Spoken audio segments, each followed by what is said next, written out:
Set to the phones on the lines with us right now, GOP political strategist Matt Mackowiak. Matt, good morning. How are you? Good morning, Chad. I'm doing great. How about you? Doing wonderful. Thanks for joining us today. Let's talk about health care, the failure to get the GOP replacement bill through. You have Republicans who are all pointing fingers at each other. You have the president who seems to be blaming the Freedom Caucus as of right now for the failure of the bill. What do you think? Who's at fault here? Is it a little bit of everyone who has skin in this, and who do you think the voters will ultimately blame? Yeah, I think there's a lot of fault to go around.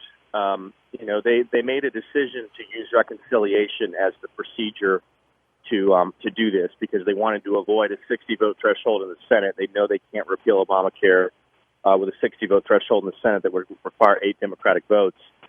So because they decided to use reconciliation, they were limited in terms of what they could do with this replacement bill, and so that made the American Health Care Act, or the Ryan Care or Trump Care, whatever you want to call it, really not an ideal legislative product. And so this bill really had no constituency. There was really no one that was really excited about it, except for perhaps House leadership. The promise was, well, let us pass this, let us go to the Senate, we'll see what happens, see what changes get made. It's the first step. Then we'll do deregulation through HHS as the second phase, and then perhaps after that we can do a third phase that would have a 60-vote threshold where we can do more of the good things that we want to do: portability, 50-state marketplace, small business health plans, all these things that conservatives have been pushing for a long time. Look, obviously, this was a big loss for Speaker Ryan. It was a big loss for the White House. I think you can blame the moderates that stepped away from the bill. I think you can blame the Freedom Caucus for kind of sticking together and not really moving in the White House's direction. I think you can blame House leadership for putting a subpar legislative product together and trying to kind of rush it through in 17 or 18 days. I think you can blame the White House for, they definitely put a lot of effort in, but, they really didn't sell this thing, and they didn't provide cover to members to try to persuade them to be for this. They just didn't. This thing was just kind of a mess from the beginning, and it was a mess all the way through. And as they tried to make concessions to different folks, they ended up losing more support than they were winning, and that's why they ended up pulling it. The president so far has signaled, hey, we're going to let Obamacare collapse, and then we'll come back and we'll fix it, and we'll do something at that point. And I guess the play there politically is everyone will blame the Democrats. Republicans are in power, and I take the thought process that you've got to get something done. And if you're the president and if you're Congress, you Republicans are in power. Standing by and watching people suffer financially, watching people hurt, basically, and that to me doesn't seem like a winning way. It doesn't seem as though this is what we do in this country. Where we know something is bad for a majority of America, where they're going to be losing money, but we're just going to sit back and let it explode and watch people suffer financially, even further, and then we'll come back and fix it. To me, that doesn't spell out that Republican voters are going to go out and reward you. How does this work? Yeah, these are all good points, Chad. There's no question, and there's going to be a push, I think, on Capitol Hill, particularly this week, to maybe have just a straight repeal vote. That is effectively a show vote because it's not going to get 60 votes in the Senate. It might not even get 52 votes in the Senate, even though you have 52 Republicans. It's not clear to me that Collins and Murkowski, the two moderates, Republicans, would vote for that at this point.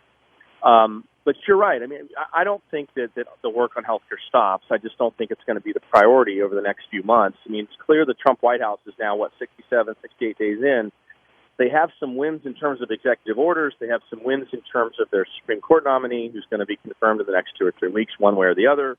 They have some wins in terms of a solid conservative cabinet that's basically almost all in place, but they don't have any legislative wins yet.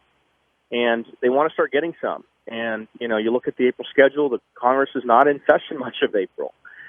Their opportunity to do much in these first 100 days is quickly kind of wasting away, and that's why they're moving to tax reform. They're going to move on to infrastructure. They're going to move on to the budget. They're going to move on to border security. Those are the kind of the issues for the rest of the year. And of course, you have the debt ceiling, which is going to basically need to be raised the next month or so. That's a real tough vote for the party in power, because you have to raise the debt ceiling, but it's something that's extremely unpopular. So I just think the path for the rest of this year got a lot more difficult because Obamacare repeal and replace failed.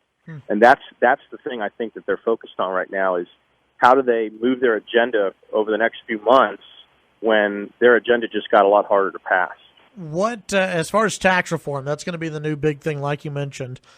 What can this White House and what can the Republicans do on tax reform? Because, I was hearing some news over the weekend that on some of the major tax reform issues, they're going to need 60 votes on some of the major tax reform issues. So what happens on tax reform? Are we going to see as much as the American people have wanted to see, or at least Republicans have wanted to see? Yeah, so a couple of thoughts on that. First, because because the Obamacare replacement and repeal didn't pass, that means that they're going to have to do a more modest tax reform than they wanted, because they wanted to take all the Obamacare taxes out. And the net effect of this is they're going to probably have about $1 trillion less to spend on tax reform than they thought they were. So that's bad news, obviously. But it basically means the Obamacare taxes are going to stay in probably for at least another year. That's bad news for the economy. It's bad news for people that are affected by that. But you're right. I think I am not familiar with which particular provisions would need a 60-vote threshold. Of course, they are going to do tax reform on reconciliation just like they did. They tried on Obamacare. So they want to avoid a 60-vote threshold wherever they can. But I think there's a sense in the White House and on Capitol Hill that the Democrats are going to be in favor of at least some aspects of tax reform.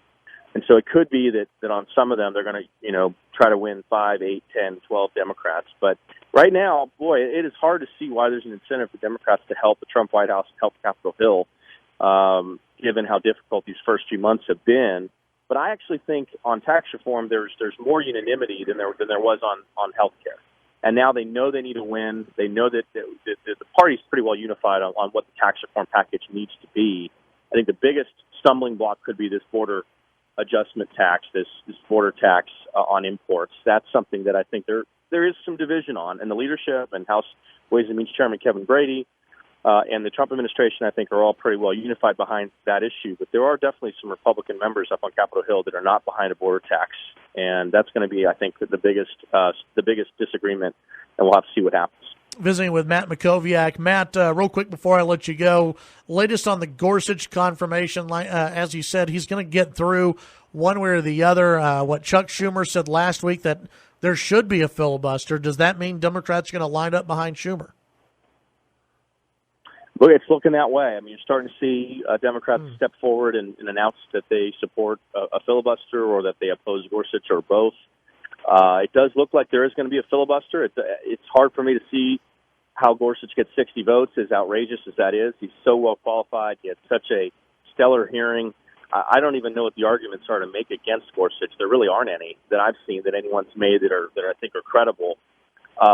So yeah, I'm expecting that they will have a filibuster. I'm expecting that Democrats there will not be enough of them to vote to break the filibuster, and that ultimately Senate Majority Leader McConnell will have to utilize the nuclear option to get rid of it altogether. And he doesn't want to do that. And actually, I think it's very bad, not just for the country, but it's very bad for Democrats too, because the next Supreme Court nominee, can be anyone Trump wants. As long as you can hold 50 Republican senators and the vice president, that person can get confirmed. So Democrats are, I think, probably going to regret having done this, particularly over someone like Gorsuch, who's so well qualified. Yeah, I agree with you on that, definitely. Matt, what can people find on your new podcast, and where can they sign up for your morning email as well? Yeah, thanks so much. New episode of the Mac on Politics, National Politics Podcast with former U.S. Senator Tom Coburn, talking about health care and debt and Article 5 Convention of States and his new book. You can check that out on iTunes or also at MackonPolitics.com.